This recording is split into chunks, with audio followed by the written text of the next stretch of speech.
চলমান আইপিএলে চেন্নাই সুপার কিংসের হয়ে এখন পর্যন্ত ৬ ম্যাচে ১১ উইকেট নিয়েছেন মুস্তাফিজুর রহমান। এই মৌসুমে তিনি কঠিন প্রতিপক্ষের বিরুদ্ধে সর্বোচ্চ স্তরে তার দক্ষতা দেখিয়েছেন। এমনকি আইপিএলে একটা সময় পর্যন্ত তিনি পার্পল ক্যাপ ওনারও ছিলেন। যদিও হোম গ্রাউন্ডের বাইরে চেন্নাই সুপার কিংসের ম্যাচগুলোতে মুস্তাফিজ একেবারেই নিষ্প্রভ ছিলেন।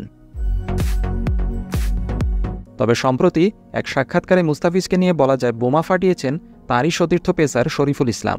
বাংলাদেশের পেসার শরীফুল ইসলাম মনে করেন যে মুস্তাফিজুর রহমান তার দেশের হয়ে খেলার চেয়ে ইন্ডিয়ান আইপিএলে খেলা বেশি উপভোগ করেন, কারণ বাংলাদেশের হয়ে খেলার সময় তিনি যে চাপের মুখোমুখি হন তার তুলনায় ফ্র্যাঞ্চাইজি ভিত্তিক টি-20 টুর্নামেন্টে চাপ অনেক কম। শরীফুল ইসলাম বলেন, আমি তার প্রতিটি খেলা দেখি এবং প্রতিটি বল দেখি যখন মুস্তাফিজুর বোলিং করে। ম্যাচের পরদিন আমি তার সাথে কথা বলি। আমি মনে করি সে বাংলাদেশের হয়ে খেলার চেয়ে আইপিএলে খেলা বেশি উপভোগ করে, কারণ সেখানে চাপ কম।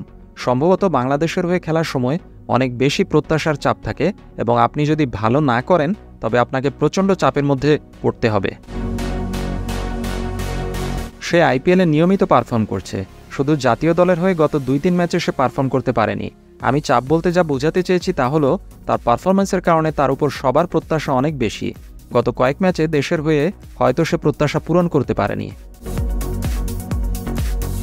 এবারে আইপিএলে এখন পর্যন্ত 6 ম্যাচে 11 উইকেট নিয়েছেন মুস্তাফিজুর রহমান। ইকোনমি রেট 9.42, যা খুব একটা খারাপ না। অন্যদিকে এই ছবিটা দেখলে বোঝা যাবে দেশের হয়ে শেষ কয়েক ম্যাচে তার পারফরম্যান্স কেমন ছিল। শ্রীলঙ্কার সাথে সিরিজে খেলেছেন মাত্র একটি ওডিআই, যাতে 39 রানে 2 উইকেট নিয়েছিলেন, আর 3টি টি-20তে তিনি 131 রান খরচ করে নিয়েছেন মাত্র 2টি উইকেট। শরীফুলের কথার কিছুটা প্রমাণ আসলেই দেখা যাচ্ছে, তবে মুস্তাফিজ চাপ নিতে পারেন বলেই এখনও টিকে আছেন। আশা করি এই চ্যাম্পিয়ন নেক্সট বিশ্বকাপে ফাটিয়ে দেবেন।